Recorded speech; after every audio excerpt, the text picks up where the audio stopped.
신앙을 하다 보면 마주하게 되는 어떤 지점이 있습니다. 여러분들이 신앙생활이라는 걸 쭉 하다 보면 우리 인생에서 어떤 지점을 만나게 된다라는 거죠. 그건 믿는 것과 아는 것.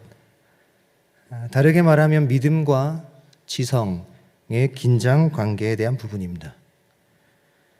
기독교 신앙에 안타까운 과거가 있습니다. 어떤 과거냐면 신앙을 그저 믿는 것이라고 가르치며 그게 자연스럽게 맹신이 되었던 시대가 있습니다. 신앙이 뭐예요? 믿는 거지.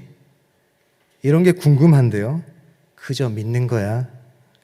이렇게 얘기했던 시대가 꽤 오래전부터 오랜 기간 동안 있었죠. 그런 시대적인 기조, 그 분위기 아래에서 질문이라는 것은 미덕이 아닌 게 되었습니다. 한국교회가 그런 시기를 오랫동안 보냈어요. 유한한 인간이 무한한 하나님을 알아가는데 질문이 아니 생길 수가 없는 일인데 그런 질문이 들 때면 그냥 믿는 거지 뭘 묻고 믿어 라는 게 교회 안에 지배했던 어떤 기류이자 문화다 보니까 궁금증이 안에 있어도 꺼낼 수 없고 마치 질문하는 건 불신인 것처럼 질문하는 건 신앙이 조금 약하고 없는 것처럼 미덕이나 예의가 아닌 것처럼 여겨졌던 때가 있었다라는 거죠. 사실 오늘날 그 시대를 새로 조명하면서 그때를 비난할 게 조금도 없습니다. 왜냐? 신앙은 그저 믿는 게 맞아요. 맞습니다. 그게 그 시절, 그 시대 때 내놓을 수 있는 최고의 답이었습니다. 왜냐? 일단 그 시대는 묻던 시대가 아니었어요. 신자들이 하나님께 더 심오한 진리나 깊이 있는 무언가를 물을 수 있는 여유가 있던 시대가 아니었습니다. 우리 부모의 세대는 당장 먹고 살기 바쁜 시대였습니다. 그때 물음이라는 것 자체는 사치였어요. 뭐 하는 거예요? 그저 믿는 거고 그냥 살기에도 바쁜 시대입니다. 그러니 신자들 안에서 그저 신앙이라는 건 우리의 위치에서도 마찬가지로 물을 수 있는 여유나 힘도 없고 그저 믿음 때문에 주가 주시는 힘이면 충분한 시대였습니다. 그러니 질문 자체에 대해서 별로 없던 시대예요. 두 번째로는 그 시대가 지금보다 학적으로 훨씬 더 탁월하지 못했겠죠, 당연히. 학적이라는 건 그때 계시던 분들이 무시하는 게 아니라 시간이 지날수록 학적이라는 건 보완되고 훨씬 더 심오하게 연구되는 것들이니까요. 학적으로도 지금이 훨씬 더 풍성한 답을 줄 수 있는 시대입니다. 저희는 복받은 시대에 살죠. 물으면 생각보다 많은 신학자들과 연구하는 신앙의 귀한 선배들이 많은 대답들을 가지고 있는 시대에 삽니다. 그런데 오래전에 그저 믿는 거야 신앙은 이라고 말했던 시대는 신자들은 물을 여유가 없었고 가지고 있던 답도 한정적이었어요. 그러니 그때를 무식하게 믿었네라고 비난할 게 없습니다. 그땐 그게 할 수 있는 최선이었어요.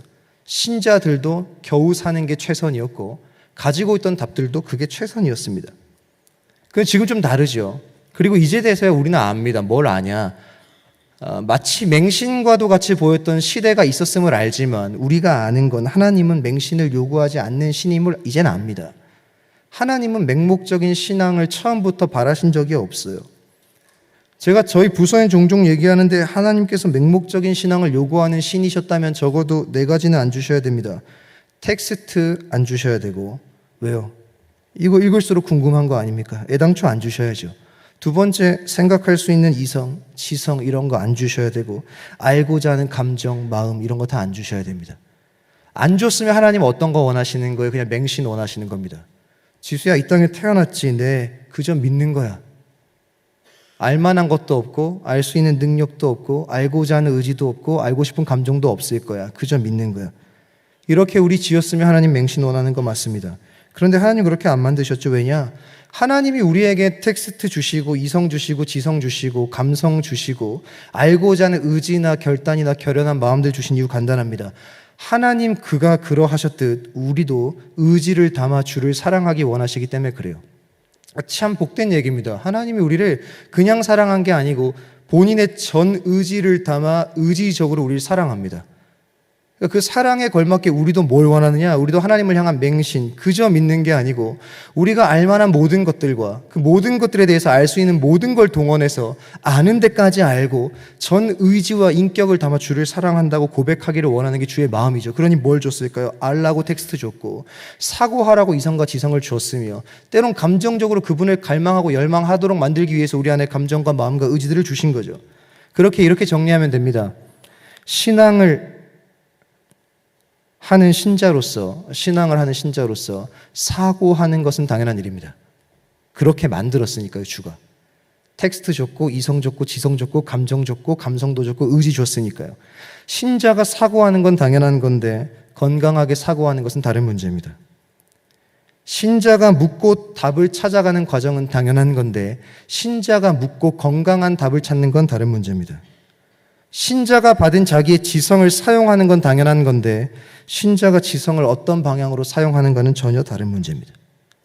우리의 고민이 되는 거죠. 우리가 가진 지성이라는 건 어떤 곳에서 어떤 방향으로 무엇을 위해 사용되어져야 하는가라는 게 오늘날 시대에는 이게 대두되어야 된다는 얘기입니다.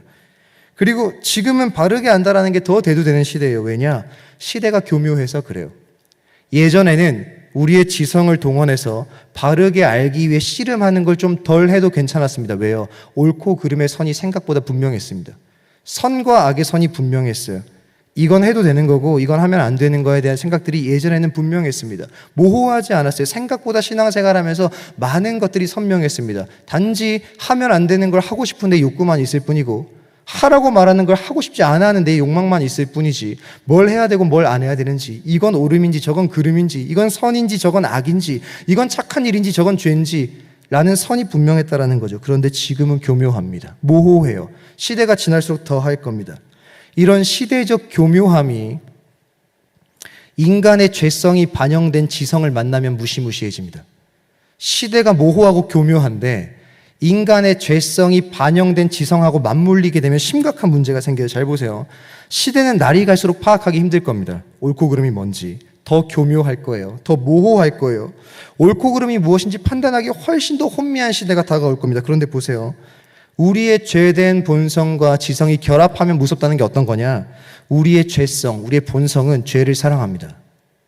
다르게 쉽게 얘기하면 이런 거예요. 우리의 본성은, 잘 기억해 주세요. 우리의 원래 본성은 우리의 유익을 사랑해요. 누가 가르쳐 주지 않아도 우린 우리의 이익되는 게 뭔지 너무나 빠릅니다. 신자 비신자 가릴 게 없어요. 사람은 그냥 자기에게 뭐가 유익인지 뭐가 이익인지 뭐가 나에게 좋은 것인지 파악하기 빠릅니다. 이건 뭐예요? 본성입니다. 본성.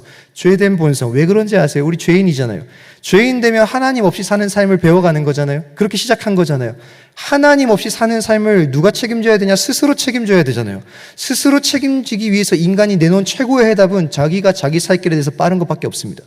뭐가 나에게 유익이지, 뭐가 나에게 이익이지, 뭐가 나에게 즐거움이지, 이거를 파악하기에 빠른 건 인간의 죄된 본성입니다. 그러니 보세요. 우리의 본성은 내게 유익되는 걸 찾기에 빠르고 나의 즐거움이 되는 일을 말하지 않아도 알아요. 그런데 옳고 그름이 모호한 시대 속에 이제 뭐가 선이고 뭐가 악인지 모르고 옳고 그름이 뭔지 모호한 시대 속에 우리의 죄성이 반영된 지성은 뭘 찾느냐? 나의 유익이 되는 것을 찾습니다. 그러니 심각하죠. 예전에는 차라리 나았어요. 왜요? 시대가 모호하지 않았으니까. 선이 분명하니까 내 죄된 본성이 나에게 유익되는 걸 막 찾고 싶어도 너무 뚜렷하게 그건 아니야 라고 시대가 말해줬어요. 악이라고 분명했던 거죠. 죄가 선명했던 겁니다. 그러니 내 죄된 본성이 아무리 지성을 활용해가지고 내게 유익된 걸 막 탐하려고 해도 내 마음 안에 있는 또 다른 양심이 나로 하여금 그건 죄야 악이야 라고 분명하게 선을 그어줬어요. 지금은 안 그렇습니다. 지금은 교묘하죠. 뚜렷한 게 훨씬 적습니다. 해도 되나? 하면 안 되나? 목사님 해도 됩니까? 이건 괜찮은 거예요? 성경에 없는 일들이 비일비재하고 성경을 눈을 씻고 찾아봐도 거기에 대한 해답이 뚜렷하지 않은 문제가 훨씬 많아요. 거기에 우리의 죄성이 반영된 지성이 뭘 하느냐? 내 유익을 탐하죠. 그러니 심각한 거 아닙니까? 이런 상황에서 이런 시대에서 우리가 신자의 지성이 무엇인가에 대한 이해는 절실합니다.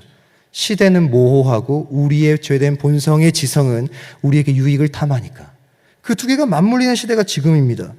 던져봐야 되죠. 우리의 지성은 무엇을 향해야 되는가?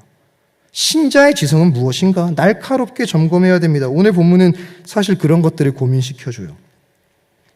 오늘 본문에서 바울은 어디 있냐? 아덴에 있습니다. 읽지 않았지만 바로 직전 본문인 17장 14절 15절 보면 베레아에 있어요. 기억나실 겁니다. 베레아에 있을 때 데살로니가에 있던 사람들이 바울을 곤란하게 만들려고 끝까지 막 쫓아오죠. 그래서 거기 있던 사람들이 바울을 막 피난시킵니다. 도망가라고 막 해요. 그러다 보니까 같이 전도여행을 떠났던 실라와 디모데를 두고 바울만 먼저 떠납니다. 14절 15절 내용이 그거예요. 형제들이 곧 바울을 내보내어 바다까지 가게 하되 실라와 디모데는 아직 거기 머물더라. 바울을 인도하는 사람들이 그를 데리고 아덴까지 이르러 그에게서 실라와 디모데를 자기에게로 속히 오게 하라는 명령을 받고 떠나니라. 그러니까 바울은 지금 누굴 기다리는 겁니다. 실라와 디모데가 오기를 기다리고 있는 거죠. 그들을 기다리며 아덴에 머물어요. 이 아덴은 오늘날 그리스의 수도인 아테네입니다. 저한테 너무 잘 알고 있는 도시죠. 가봐서 잘한다기보다는 거기에 많은 것들이 이제 아름다웠고 거기서 발흥했던 좋은 것들이 많다라고 여기니까 공부하거나 뭐 접하다 보면 아테네에 대한 이름은 쉽게 접합니다. 이 아덴은 당시에도 이 제국에 있어서 3대 도시 중에 하나였습니다. 로마, 알렉산드리아, 아덴. 가장 화려하고 정점에 서 있었던 세계의 도시죠.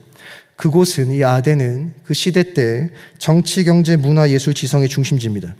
모든 것 하나 뒤처지는 게 없어요. 3대 수도 같은 거니까.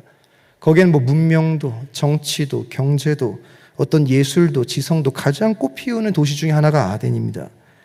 바울은 그곳에서 뭘 보냐? 우상을 봤다 그래요. 17장 1절 보면 우상이 가득한 것을 보고 격분합니다. 격분해서 참지 못하고 논쟁 벌이는 게 본문의 전부입니다. 아데오바고라는 데는 이제 얘기할 수 있는 어떤 법정 같은 곳이에요. 거기 서가지고 논쟁을 벌일 수 있는 거죠. 거기서 복음을 전합니다. 그러니까 이 안에서 우리는 바울이 가지고 있는 신자의 지성은 어떤 일을 하는가, 이런 사고를 좀 오늘 해보려고 하는 거예요. 왜? 우리의 지성도 어떤 일을 해야 되는가를 이 시대에 아는 게 너무너무 중요하다고 한다면 과연 성경에서 신자의 지성은 어떤 방향으로 사용되는 게 옳은가를 찾아야 되는 게 당연한 거죠. 이 당시의 상황을 기록한 문헌들을 보면 이 아덴에 있던 신상의 수는 살던 사람의 수보다 많았다고 합니다. 3만 명 살았으면 신이 3만 1개예요. 대단한 도시죠. 수신이 그렇게 많으니까. 저희 나라에도 하나님, 예수님, 성령님 한 40분쯤 계십니다. 대단한 국가입니다. 당시에 아덴은 이렇게 표현하더라고요. 사람 하나 만나는 것보다 신 하나 만나는 게 쉬운 도시였다. 대단한 곳이죠. 바울은 뭘 못 견딘 거냐? 그 상황을 견딜 수 없는 거예요. 잘 보세요. 여기서 좀 이상해해야 됩니다. 그러나 지극히 인간적인 관점에서 봤을 때 아덴이라는 도시의 상황은 분노하고 격분할 만한 상황이 아닙니다. 뭐 해야 되냐? 환호해야 되는 상황이에요. 저와 여러분이 아덴 가면 쾌재를 불러야 되는 겁니다. 여기가 아덴이구나. 왜냐? 인간됨의 본성이라는 게 있어요. 인간의 본성. 바울은 본문에서 인간의 본성을 이렇게 얘기합니다. 21절이에요. 모든 아덴 사람과 거기서 나그네 된 외국인들이 가장 새로운 것을 말하고 듣는 것 이외에는 달리 시간을 쓰지 않았다. 그러니까 바울이 인간의 본성을 너무 뚜렷하게 보여줍니다. 인간의 본성, 그건 새 것에 대한 갈망. 두 번째, 거기에만 시간을 쏟는다 했잖아요. 시간을 쏟는 건 곧 뭐냐? 즐거움입니다. 인간의 본성은 새 것에 대한 갈망과 즐거움밖에 없어요. 잘 생각해 보세요. 새 것, 즐거움. 이 두 가지는 다른 가면을 쓰고 많이 등장하지만 사실 모든 인류의 삶의 목적, 모든 인류의 삶의 목표, 모든 이들이 그걸 얻기 위해 가지고자 하는 삶의 원리, 삶에서 가장 중요한 가치들입니다. 새 것, 즐거움. 사람은 늘 새로운 것을 얻는 것에서 즐거움을 찾습니다. 그리고 이 일 때문에 살아요. 그 새로운 게 물건이라고 생각하지 마세요. 저는 미니멀 라이프를 꿈꿉니다. 목사님, 저 새 것에 그렇게 탐내지 않아요. 옛 것이 좋은 거죠. 이런 물건에 국한된 게 아닙니다. 우린 늘 오늘 없는 자극을 내일 찾습니다. 새 것 아닙니까? 뻔한 거 말고 다른 거 원하는 거 아닙니까? 본성이죠. 그렇게 얻은 것이 곧 우리에게 뭘 주길 바랍니까? 즐거움. 목사님, 저 쾌락을 추구하는 사람 아닙니다. 여기 제가 말한 새 것과 즐거움에서 즐거움은 쾌락만을 얘기하는 게 아닙니다. 나의 평안, 나의 안녕, 나의 안전, 내 미래가 보장되는 거, 그저 그렇게 남들한테 피해 안 끼치고 잘 사는 거, 이 모든 것 다 뭐예요? 나의 즐거움입니다. 그런 인간은 뭘 위해 사냐? 없는 것 얻으려고 살고 없는 거 얻어서 즐거우려고 삽니다. 그렇게 보면 아덴은 어떤 곳이에요? 가장 아름다운 곳입니다. 왜요? 늘 새 것이 차고 넘칩니다. 늘 즐거움이 가득합니다. 3대 도시 중에 하나 아닙니까? 정치, 경제, 예술, 문화, 지성, 뭐 하나 뒤처지는 게 없죠. 거긴 늘 새 것 천지입니다. 거기서 얻을 수 있는 쾌락과 즐거움은 날로 넘칩니다. 경제의 중심지니까 물론 가난한 사람이 있었겠지만 훨씬 더 힘든 것보다 수월하게 살았을지 모릅니다. 가장 아름다운 곳이죠. 중심지니까요. 모든 것이 새롭죠. 가장 빠른 문명의 변화 속에 화려하고 매력적인 곳이 아덴입니다. 수원에서 가장 핫플이 어디입니까? 행궁동입니까? 목사님, 저 새 거 싫어합니다. 새 거 제일 많은 데가 행궁동인가요? 즐거움이 가득한 데 거기입니까? 목사님, 저 행궁동 싫어합니다. 저도 싫어합니다. 목사님, 저 새 것과 즐거움 그렇게 찾지 않습니다. 그런 거 얘기하는 거 아닙니다. 성향의 문제를 말하고 싶은 게 아니에요. 목사님, 이라고 얘기하시면 아이셨군요. 저도 그래요. 이런 성향의 문제로 전 새 것과 즐거움을 탐하지 않습니다. 전 새 것과 즐거움을 탐합니다. 그런 얘기를 하는 게 아닌 거죠. 잘 생각해 보세요. 성향과 상관없이 인간은 자기 입장에서 늘 새로운 미래, 그리고 자기 인생에서 자기의 안전과 미래를 돌봐줄 만한 즐거움과 쾌락, 나의 평안을 유지해 줄 만한 수많은 모든 것들을 추구하며 삽니다. 누구도 예외가 없어요. 우리는 늘 새 것, 새 자극, 늘 무언가를 갈망하며 살고 평안이나 안녕, 이 모든 개념을 통칭하는 즐거움을 원하며 삽니다. 그래서 사실 아덴의 상황은 인간의 일반적인 관점으로 봤을 때는 격분할 상황이 아닙니다. 이제 이해가 되십니까? 아덴은 저희로 하여금 때만 되면 찾아가고 싶은 그런 곳입니다. 기회가 되고 여건만 되면 늘 찾아가고 싶은 그런 곳이에요. 근데 거기서 바울이 뭐예요? 격분하죠. 이것도 이상해야 됩니다. 바울 원래 옛날에 바울이었다면 격분할 거 아닙니다. 왜? 바울이야말로 새 것을 진짜 좋아하는 사람입니다. 그러니까 바울은 날로 미래지향적 삶을 사는 거 아닙니까? 잡았다가 내일은 다른 사람 잡고 싶어 하고. 삶이 다 목표지향적 아닙니까? 공부를 얼마나 좋아했던지 가말리알 문화회까지 들어가가지고 새 것을 탐하는 게 바울 아니었습니까? 그럼 바울에게서 아테네는 뭐예요? 꽃입니다, 꽃. 아덴은 꽃이어야 돼요. 너무 좋은 곳이어야 됩니다. 여기는 문명의 발응지뿐 아니라 문명의 정점이다. 근데 바울이 가서 뭐예요? 격분합니다. 그러니까 우상 때문이었다고 말해요. 정리 잘 해봐야 됩니다. 이 우상이 단지 신상일까요? 목사님, 바울 생각해 보세요. 갔을 때 들어가자마자 사람 수보다 신상이 많았다는데 신상이 3만 개쯤 되고 하늘 신상 떠 있고 막 아름답게 만들어진 것들이 300개 이상이었다라고 말하는데 목사님 거기 가서 눈 안 돌아갈 신자가 어디 있습니까? 여기서 말하는 신상은, 그러니까 우상은 단순히 신상을 얘기하는 게 아닙니다. 그렇게만 가져오면 이렇게 되는 거죠. 목사님, 저희는 아덴 같은 세상 속에 살지만 우상 숭배 안 합니다. 저 신상 없습니다. 여러분 가방 안에 혹시 십자가와 송아지상 같이 있는 사람 있습니까? 저는 없습니다. 누가 신상을 놓고 우상 숭배합니까? 목사님, 저 그런 거 아닙니다. 그런 거 안 합니다. 우상은 그런 것이 아니에요. 우상이라는 건 뭐냐? 이때는 신상으로 드러나지만 우상의 정의는 드러난 것 이면에 있는 어떤 것입니다. 그 바닥에 깔려있는 어떤 거예요. 이 내용에서 보자면, 이 맥락에서 보면 우상은 뭐냐? 보세요. 인간은 새로운 것과 행복을 추구하죠. 늘 새 것이 필요합니다. 다르게 말하면 내게 없던 게 필요해요. 그럼 인간이 만든 우상은 뭐예요? 없던 걸 줄 수 있을 것 같다라고 의미를 부여한 무언가입니다. 그게 우상이죠. 나한테 없는데, 새 것이 없는데 저 새 것을 내게 가져다 줄 수 있을 것 같다라고 인간 스스로가 의미와 가치를 부여한 무언가. 그 우상이죠.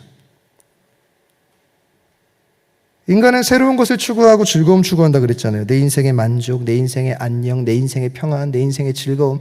그거 나한테 지금 없는데 그거 가져다 줄 수 있을 것 같아서 내가 의미를 부여한 무언가가 됩니다. 합격하면 난 평안할 거야. 의미 부여했죠. 우상입니다. 많이 벌면 나 평안할 거야. 의미 부여했죠. 우상입니다. 그런 것들 얘기하는 거죠. 나의 즐거움을 가져다 줄 수 있을 것 같은 거, 내게 없어서 새 것이 들어와서 나에게 큰 자극으로 내게 주어지면 내가 쾌재를 부르며 행복할 것 같은 거, 저것만 있으면 나는 괜찮을 것 같다라고 스스로 의미와 가치를 부여한 그거 우상이죠. 그럼 여기에 우리 중에 누구도 이것으로부터 자유로울 수 없는 거 아닙니까? 저도 새 것이 좋아요. 저도 즐거움이 좋습니다. 참고 억누르고 있을 뿐이지 저도 없는 것 갖고 싶고요. 저도 제 인생의 평안과 안녕을 늘 꿈꾸며 살죠. 이 맥락에서 바울의 지성이 하는 일은 무엇인가? 그저 우상 보고 화낸 거 아닙니다. 자, 바울이 들어갔을 때 우상을 봤대요. 목사님, 맞습니다. 우상을 봤습니다. 그 우상은 단순히 신상이 아니라 그들이 의미를 부여한 즐거움과 새 것을 쫓느라 가치를 부여한 무언가라는 걸 보고 깨닫고 그것에서 화를 냈습니다. 바울의 지성은 결국 우상 보고 화내는 거군요. 아닙니다. 바울의 지성, 신자의 지성이 하는 일은 익숙하고 자연스럽고 어쩌면 아주 당연한, 그래서 이전에 바울이었다면 누가 시키지 않아도 찾아갔을 아주 시대적으로 조금도 문제가 되지 않는 것들을 문제로 삼는 게 신자의 지성이 하는 일입니다. 아테네가 가지고 있던 모든 것들은 일반적으로 조금도 문제가 되지 않는 것들입니다. 바울에게 어떤 거예요? 익숙한 거예요. 왜? 모든 인류가 새 것을 탐하며 살지 않습니까? 모든 인류가 즐거움 추구하며 살지 않습니까? 그 인류 속에 나 있는 거 아닙니까? 그 시선으로 보면 아덴이라는 곳은 익숙한 곳이에요. 어떤 곳이에요? 자연스러운 곳이에요. 어떤 곳입니까? 어쩌면 당연한 곳이에요. 조금도 불쾌하지 않는 곳이에요. 오히려 동경하고 싶은 곳이에요. 그런데 그랬던 모든 것들이 이제 뭘로 되는 거예요? 문제 삼아지는 겁니다. 그걸 뭐가 하는 거예요? 신자의 지성이 하는 겁니다. 익숙하고 자연스러운 시대적 흐름, 문화, 사조, 상황, 이 모든 것들을 익숙하고 자연스럽지 못하도록 만드는 것. 익숙하고 자연스러워서 때론 내가 살며 의식조차 하지 못해서 삶으로 스며들어서 이미 내 안에 있는 가치관을 형성했을지도 모르는 모든 것들을 영적인 시각으로 다시 텍스트로 꺼내서 읽도록 만들어주는 것. 이게 신자의 지성이 하는 일이죠. 해야만 하는 일입니다. 바울의 지성은 익숙하고 뻔하고 아무도 그것에 대해서 당연시하고 받아들여도 비난하지 않으며 자기에게 있어 친숙하고 이젠 거리낌조차 없는 모든 것들을 그렇게 보지 않도록 만들어줍니다. 그러니 바울이 뭐 한 거예요? 분노하죠. 격분하는 건 그런 겁니다. 그냥 우상 보고 소리 질렀겠습니까? 아닙니다. 예전에는 그게 바울에게 아무런 거리낌이 없었을 거예요. 여전했다면. 그들의 세상 속에 그대로 그들과 똑같은 생각으로 살았다면 거리낄 게 아무것도 없습니다. 새 것 좋아하는 게 뭐가 어때서? 즐거움 추구하는 게 뭐가 어때서? 없는 것 동경하는 게 뭐가 어때서? 없는 것만 얻을 수 있다면 남의 것들 탐하는 게 뭐가 어때서? 자기 쾌락 추구하는 게 뭐가 어때서? 그냥 평안, 남 피해 안 주고 혼자 평안하게 사는 거 꿈꾸는 게 뭐가 어때서? 그거 줄 수 있을 것 같은 모든 것들에게 의미와 가치를 부여하는 게 뭐가 어때서? 라고 말했던 그 모든 것들이 다시 확인되어지는 겁니다. 이상한데, 아닌 것 같은데, 예전엔 이게 나한테 자연스럽게 수납됐는데 이게 좀 껄끄러운데, 부대끼인데, 이건 아닌 것 같은데 내 옛 본성은 자꾸 그거를 취하라고 말하지만 나는 지금 그거 아닌 것 같은데 라는 불쾌함을 뭐가 만드냐? 신자의 지성이 만들어주는 거죠. 신자의 지성이 할 일이 무엇입니까? 우리에게 너무 익숙하고 때론 질문조차 생기지 않는 관례다, 문화다, 모두가 다 그렇게 산다, 모두가 하기에 너무 자연스러운 그 모든 것들을 더 복잡스럽게 만들어줘야 신자의 지성이 제 일을 하고 있는 겁니다. 더 복잡하고 고민하도록 만드는 일에 지성이 사용돼야 되는 거예요. 신자의 지성은 시대를 바라보는 우리의 안목을 더 복잡하게 만들어야 됩니다. 더 고민스럽게 만들어야 돼요. 더 고뇌하도록 만들어야 됩니다. 더 복잡하게 살도록 이끄는 게 신자의 지성이 하는 일이에요. 바울의 지성은 익숙하고 자연스러운 모든 것들을 영적인 현장으로 만들어줍니다. 불편하십니까? 은혜입니다, 이게. 그저 그렇게 살아가는 인생 가운데 돌 하나 던져주는 겁니다. 뭐가요? 신자의 지성이요. 그게 아니었다라고 번뜩 깨닫게 해주는 겁니다. 그게 신자가 가진 지성이 해야 될 마땅한 일이라고 얘기하는 거예요. 신자의 지성의 사용처가 여기 아니겠습니까? 시대를 분별하는 일에 사용돼야죠. 익숙하고 뻔하고 자연스러웠던 그 모든 것들이 다시 재조명되도록 하는 일에 신자의 지성은 일해줘야죠. 사랑하는 동역자 여러분, 오늘날 시대에 산적해 있는 시대적 우상이 뭡니까? 다 나야라고 얘기하려고 하지 않아요, 저는. 여러분들이 추구하고 의미 부여하고 가치 있게 여기는 것들이 무엇입니까?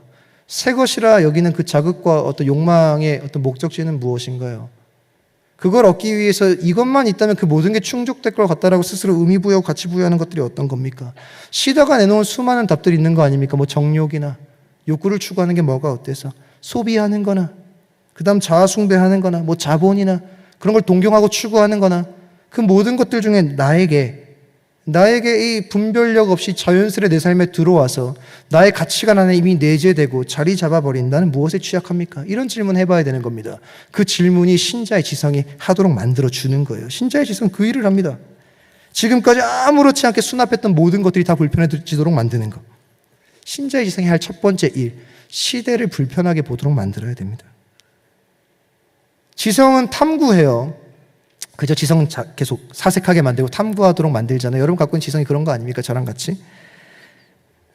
그 인간의 지성이 종교를 만나게 되면, 지금까지 시대에 대한 이야기였잖아요. 분별이나 어떤 문화나 어떤 시대의 사조나 그런 거 말고 우리가 선물로 받은 지성이 종교를 만나게 되면 뭐가 되냐? 종교성이 탄생합니다.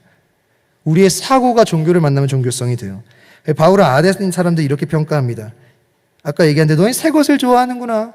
너의 지성을 가지고 그것들을 탐하는구나. 그게 종교를 만나니까 22절에 바울이 아레오바고 가운데 서서 말하되 아덴 사람들아 너희를 보니 범사에 종교심이 많도다. 칭찬 같으십니까? 뒤에 할 말에 대해서 긍정적으로 볼 수 있습니다. 너희의 종교심을 내가 잘 캐치했고 그 안에 답 없어 보이는 종교심의 답을 제안해 줄게. 그렇게 볼 수도 있죠. 근데 지금은 종교성이 가지고 있는 어떤 맹점 같은 걸 좀 볼까 싶어요. 아까 얘기한 대로 지성이 종교를 만나면 종교성이 된다 그랬죠. 그런데 지성이 종교를 만나면 생기게 되는 건 종교성만이 아닙니다. 양갈래예요. 우리가 가지고 있는 지성이 종교를 만나면 종교성이 생기거나 신앙이 생겨야 됩니다. 우리도 마찬가지입니다. 우리도 종교성 아니면 신앙이에요. 우리의 지성이 해야 될 두 번째 일은 뭐냐? 나는 내 인생이 지성 가지고 종교를 만났는데 종교를 만난 뒤에 나의 지성은 종교성이 되었는가 신앙이 되었는가를 확인해 봐야 됩니다. 종교성과 신앙의 결정적인 차이를 아십니까? 뭔 종교성이고 뭐는 신앙인가? 본문에서 좀 보여줘요, 그런 것들을. 결국 이 문제는 종교성이냐 신앙이냐에 대한 문제는 결국 주체가 누구인가에 대한 문제입니다. 종교성이든 신앙이든 과정은 똑같아요. 지성을 통해 질문하고 답을 도출합니다. 그런데 결정적인 차이는 결론이에요. 답이 나온 뒤에 그 모든 것들을 받아들이는 주체가 누구였는가로 종교성과 신앙의 실체는 여실히 드러납니다. 종교성이 던지는 질문, 종교성을 가진 자가 던지는 의문, 종교성을 가지고 있는 자가 가지는 관심, 답을 얻고자 하는 이유는 자신에게 있습니다. 내게 유익되고 싶어서 던지는 거예요. 제 예전 교회에서 저희 교회로 말하면 2000년부 나이 되는 분들하고 사역을 꽤 오래 했는데 나이가 나이니만큼 관심사가 정해져 있습니다. 첫 번째는 결혼이고 두 번째는 재테크예요. 저 질문을 했어요. 목사님, 이런 질문을 했습니다. 재테크 해도 됩니까? 신자가. 목사님, 신자가 재테크 해도 됩니까?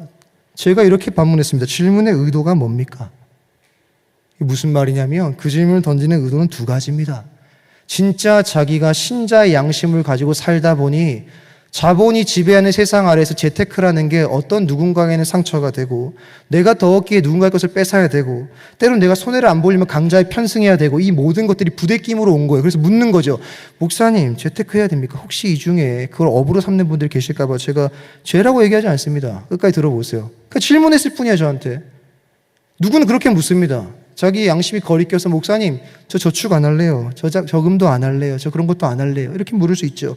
반대로 두 번째는 이겁니다. 자신이 하고 싶은 일에 대한 동의예요. 그 사람은 포기할 생각이 없어요. 저한테 와서 목사님 재테크해도 되나요?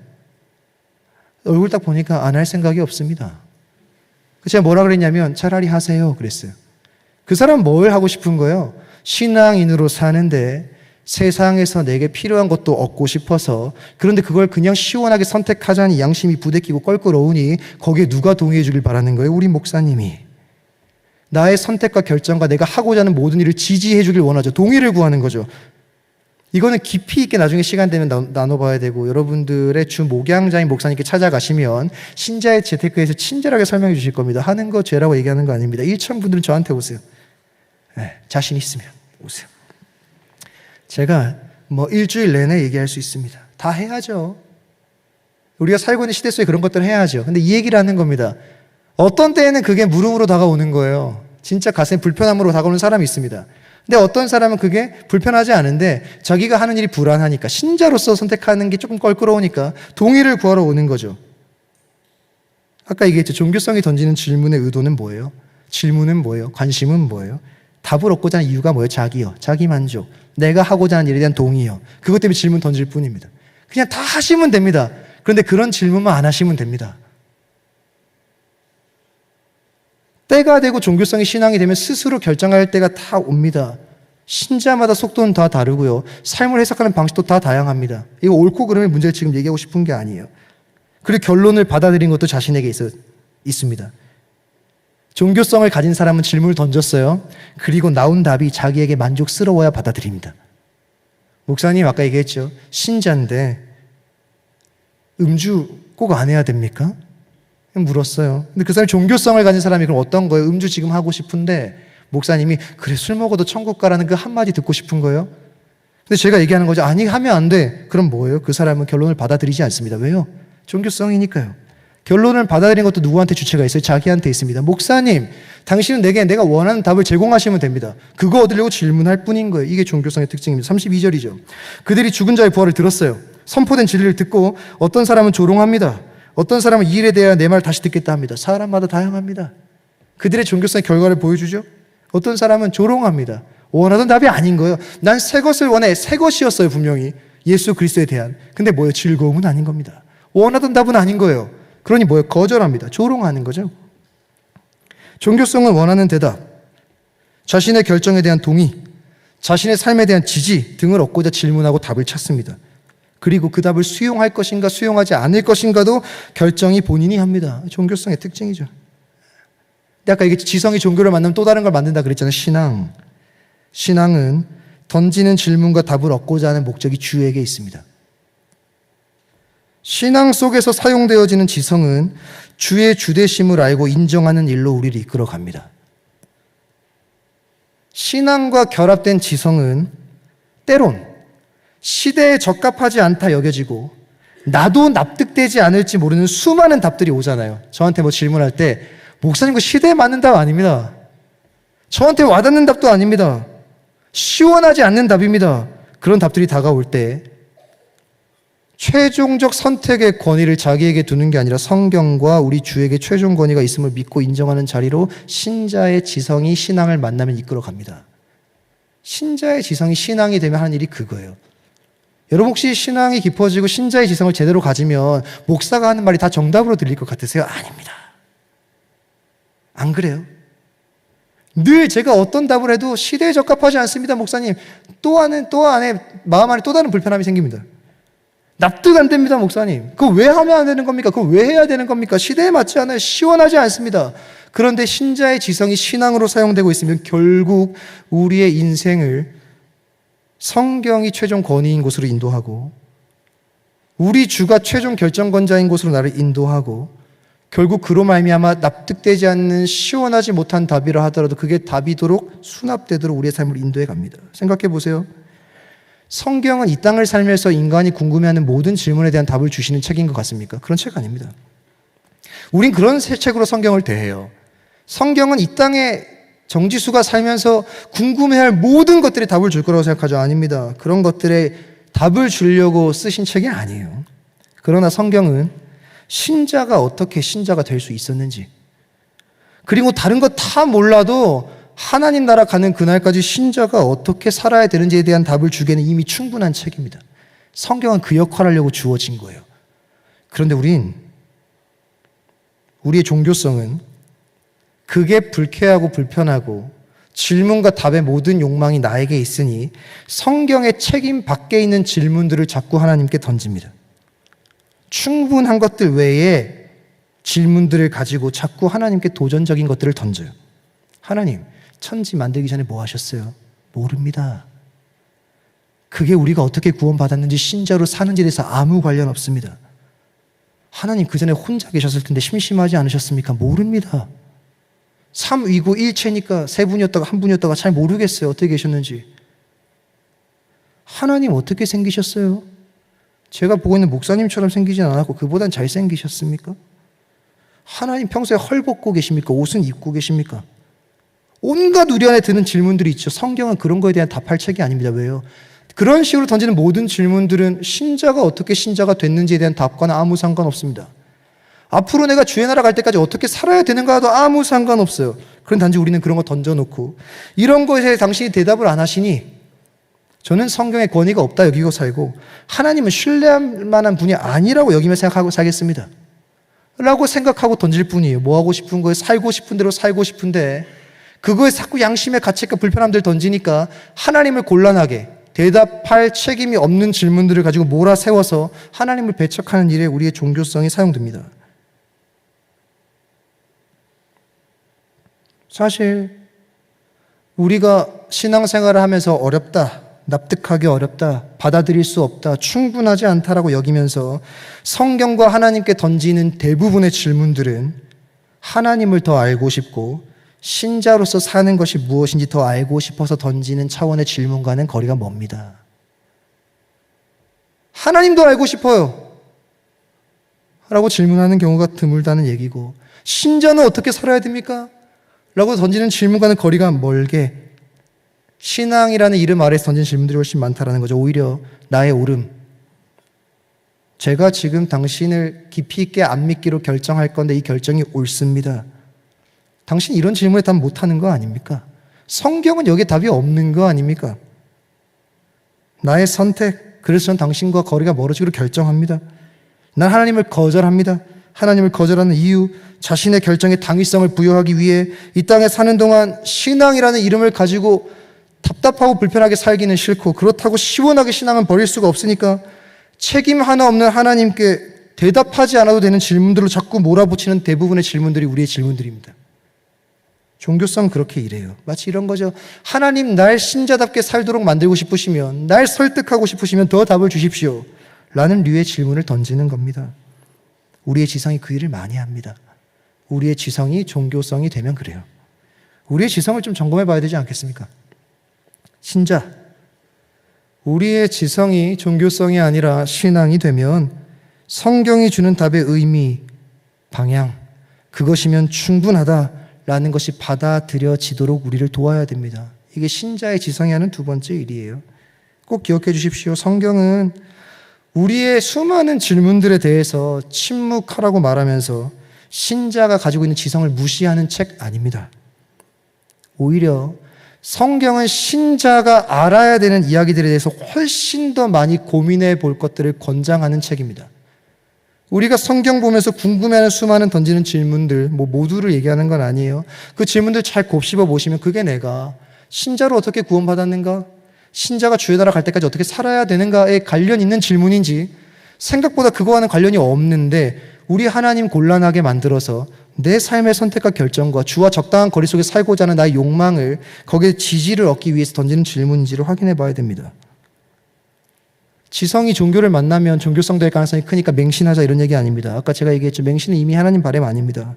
우리가 할 일은 신자에게 지성을 주신 목적답게 사용하기로 결정하는 겁니다. 이게 우리가 할 일에 충분한 거죠. 결국 우리의 지성은 종교성으로 이어지는가, 신앙으로 이어지는가는 누구에게 최종 결정권의 권위를 줄 것인가로 분별되고 결정되는 걸 기억해서 우리의 신앙이, 우리가 신앙이라는 것 속에서 지성이 그렇게 사용되고 있는지 확인해 봐야 되는 거죠. 우리 지성의 종착지는 거기입니다. 주의 주되심을 아는 일에 사용되어야 되는 것이 결국 신자의 지성의 목적입니다. 목표예요. 우리가 가진 신자의 지성이라는 건 결국 주님이 성경을 상고하고 살피면 살필수록 진짜 주가 맞구나, 주의 주되심에 대해서 우리 안에 믿음을 풍성하게 만들어주는 일들로 결론이 나야 됩니다. 나의 결론에 대해서 동의를 찾아 던지는 질문이 아니라 성경적 결론에 대해 내가 동의되기 위해 던지는 질문이어야 됩니다. 새로운 것을 탐닉하기 위해 던지는 질문이 아니라 이미 알고 있는 것을 더 분명하게 확인하고 싶어서 던지는 질문이어야 됩니다. 기독교 신앙은 제가 늘 얘기하죠. 늘 새로운 것들로 성숙하거나 깊어지는 거 아닙니다. 늘 하던 것들의 되새김 속에 깊어지는 게 기독교 신앙 아닙니까? 오늘도 보세요. 바울이 복음을 전합니다. 뻔한 내용입니다. 이미 다 알고 있는 그 내용입니다. 그저 그거 계속 전하는 것뿐입니다. 기독교 신앙은 이게 전부입니다. 그냥 나중에 가서 꼭 살펴보세요. 이 바울이 어떤 내용으로 설교하는지, 이 10절 채 안 되는 이 절 안에 기독교 신앙의 모든 진수가 다 담겨 있는 거 아닙니까? 나의 지성은 무엇을 향해 질문을 던지며 무엇을 바라고 있는가? 나의 질문의 의도는 무엇인가? 내가 하고자 하는 결정과 선택과 이 모든 것들의 지지를 얻기 위하여 하나님을 몰아붙여 곤란하게 만들기 위해 던지는 질문은 아닌가? 또 나의 지성은 결국 결론적으로 무엇을 발견하며 무엇을 크게 만드는가? 자신인가 그리스도인가? 종교성을 만난 지성은 결국 끝자락에 자기가 커지고, 신앙을 만난 지성은 결국 끝자락에 그리스도가 커지는 게 당연한 거 아닙니까? 종교성이 던지는 질문은 자기를 위한 질문이고 답에 대한 결정도 자신이 하니 종교성이 던지는 질문 끝자락엔 자신이 커지는 게 당연하죠. 그런데 신앙이 던지는 질문은 주 더 알고 싶어 던지고, 신자가 어찌 살아야 되는지 궁금해서 던지기에 끝자락에서도 신자 만드신 하나님이 커지고, 신자에게 어찌 살라 말하시는 하나님의 뜻이 커지는 게 당연한 거 아닙니까? 자신입니까? 그리스도입니까? 질문의 끝에 얻은 답은 결국 그 답을 받아들일 것인가 말 것인가를 결정하는 나를 크게 만듭니까? 납득되지 않는 답일지라도 하나님의 크심과 주의 주되심을 인정하며 하나님을 크게 만들어줍니까? 우리의 지성은 어디에 사용되고 있습니까? 꼭 기억해 주십시오. 신자의 지성은 주의 주님 되심을 아는 일에, 그리고 주의 주님 되심을 받아들이는 일에 사용되어져야 신자의 지성이 건강하게 사용되는 중입니다. 말씀을 정리하겠습니다. 시대는 모호합니다. 모든 것이 모호한 선 위에서 오고 갑니다. 앞으로 더 할 겁니다. 옳은가, 그른가, 어쩌면 목사에게 갖고 와도 시원한 답을 못 해주는 일들이 산적해 있을지도 모릅니다. 시간이 지날수록 옳고 그름은 더 판단하기 힘들어질 겁니다. 그때 여러분과 제 안에 있는 신자의 지성이 일해줘야 됩니다. 시대를 더 복잡스럽게 보는 일에 익숙하고 자연스럽고 시대적으로 당연한 모든 것들에 대해 신자의 지성은 물음을 던져줘야 됩니다. 그 일이 되고 있으면 여러분의 저의 신자의 지성은 건강한 거죠. 그와 더불어서 시대를 보는 거에 있어서는 복잡하게 만들어야 되는데 답을 내림에 있어서는 단순하게 만들어줘야 신자의 지성입니다. 신자의 지성은 결론을 단순한 것으로 인도해줘야 됩니다. 성경이 말하는 신자로 사는 삶, 그 일에 이미 충분한 것들을 그대로 받아들일 수 있도록 아주 심플한 삶으로 답이 간단하도록 인도해줘야 되고, 성경이 말하는 하나님과 하나님의 답을 그대로 받아들이는 일에 신자의 지성은 사용되어져야만 합니다. 수많은 답들 속에 단답을 소유하도록 만드는 일에, 그리고 우리를 드러난 답에 맞게 단순하게 살도록 이끄는 것이 신자의 지성이 하는 일입니다. 사실 지성이 문화를 그대로 받아들이는 일도, 지성이 종교성이 되는 일도 그 중심에는 단 하나만 존재합니다. 그게 뭐냐? 자아입니다. 자아. 우리의 자아가 부각되는 지성은 문화를 그대로 받아들입니다. 왜요? 난 그게 좋으니까요. 우리의 자아가 반영된 지성은 종교성이 됩니다. 왜요? 모든 결정을 내가 하고 싶으니까요. 아덴 최고의 우상은 자아입니다. 자아예요, 자아. 우상이 시대하는 지배의 본질은 늘 자신이었습니다. 자기였어요. 자아였어요. 한 시대도 예외가 없습니다. 자아가 시대를 그대로 받아들이도록 만들고, 이 자아가 종교에 반영되면 종교성이 될 뿐입니다. 사랑하는 동역자 여러분, 자아라는 우상, 우리의 지성이 그 자아라는 우상을 탐닉하도록 내버려 두지 마시기 바랍니다. 바울의 지성이 하는 최고의 일은 자신이 자아라는 우상을 탐닉하지 않도록 만드는 일입니다. 신자의 지성은 자신을 탐닉하는 것, 자아를 탐닉하는 것이 아니라 아버지를 추구하는 것이 신자의 지성입니다. 이것임을 기억해서 분별이 필요한 시대 속에 우리의 지성이 열심히 일함으로 말미암아 시대를 바라보는 안목이 더 복잡해지고, 그 안에서 내리는 답은 더 선명하고 명쾌해져서 성경이 성경대로, 성경이 말하는 주가 주대로, 성경이 말하는 하나님의 뜻이 그 뜻 그대로 우리 인생의 답이 되도록 우리의 지성이 일하는 일들을 경험함으로 말미암아 주님 만나는 그날까지 우리의 지성이 건강하게 사용되시는 은혜를 누리는 저와 모든 성도님들, 우리 청년분들, 예배 동역자들 되시기를 간절히 소망합니다. 찬양합시다. 이 찬양은 우리의 갈망을 고백해보는 가사를 가지고 있습니다. 주님, 내 안에 있는 자아가 늘 이 지성이 내 자아에 따라 내가 원하는 것들을 탐닉하지만, 이 찬양의 고백처럼 이제 우리의 지성이 주를 아는 일에 사용되길 소망합니다 라는 마음으로 그 고백을 담아 주께 찬양하겠습니다.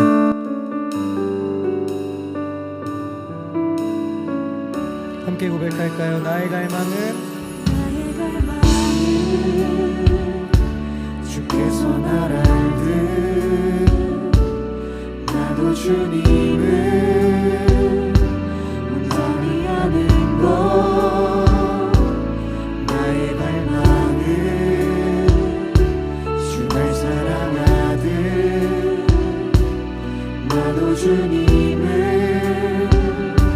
우리 마음을 다해 한 번 더 찬양할까요? 나의 갈망은 주께서 날 알듯 주께서 날 알듯 나도 주님을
기쁨이 되리